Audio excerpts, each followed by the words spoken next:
Hey everyone, this is Excellently Elementary and welcome to my very first video. So today's video is going to be about some of the New Year's resolutions I've been thinking about making as a teacher. I'll go ahead and say that I am a first year teacher teaching first grade and I've gotten my feet wet a little bit, but now that I've had a little bit of experience, I've been thinking about some of the things that I want to improve on. So if you want to hear about the resolutions I've been thinking of making, stay tuned.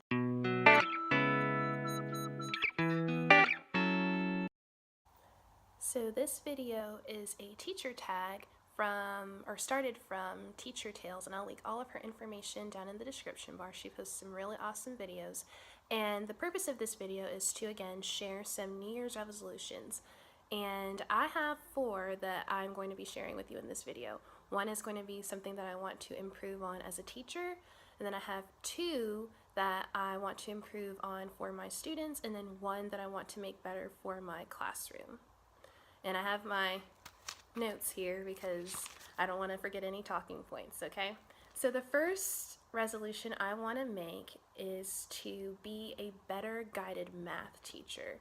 In the school that I teach at, we don't really do whole group math lessons. We do math groups, and our groups are separated into 3 different groups. We have a group that is above grade level, a group that is on grade level, and a group that is approaching grade level. And I guess the thing that I want to improve on to make everything better for them is to get better at differentiating. It's kind of hard to be able to differentiate appropriately. For me, it's time management, just because a lot of times I feel so rushed when my kids all have so many different needs, and I want to make sure that I am meeting all of those needs. So I want to be able to find some different ways to meet those needs, whether it's with different manipulatives, different strategies. I want to learn more strategies. I've got kind of a couple under my belt what I want to get comfortable with giving them more, and I want to make sure that they're understanding everything that I'm trying to show them. So that's one thing. And again, the time management, I just feel like with rotating different math groups, it's kind of hard to manage that time and make sure that everyone has enough time to be at every math station, because we do math stations at our school. So I'm definitely going to be working on trying to find some different ways to help them meet that need.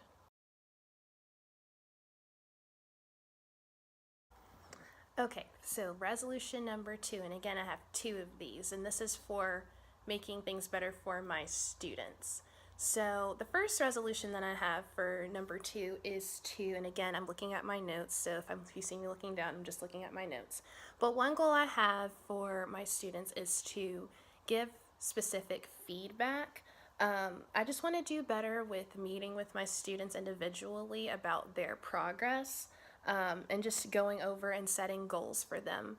I want things to be specific to their needs, and I want to do a better job of keeping track of their improvements and what I need to do as a teacher to make sure they're reaching their goals. The other part of number 2 that I want to improve for my students is classroom community. And again, we are so rushed for time, or at least that's what I feel like in my first year, that we don't get a chance to really talk about, making our classroom good for everyone.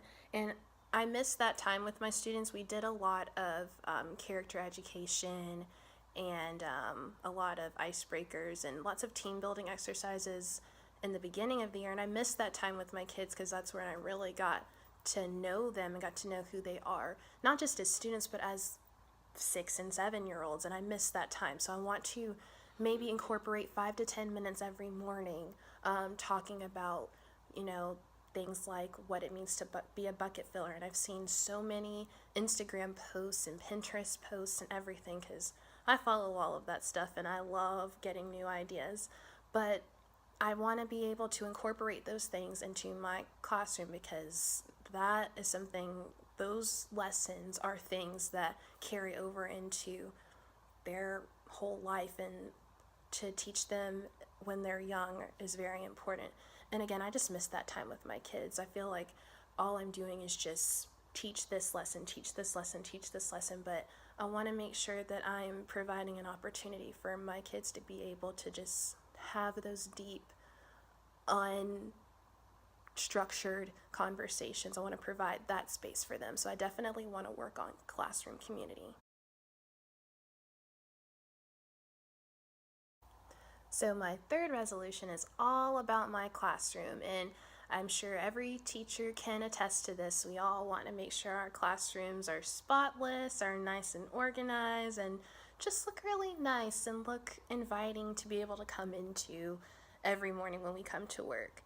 Well, this teacher right here definitely needs some work on that. Now again, I know it's my first year and I'm still learning different tips and tricks and things that I can work with in my classroom, but I'm still not there yet, and I'm still trying to figure some things out.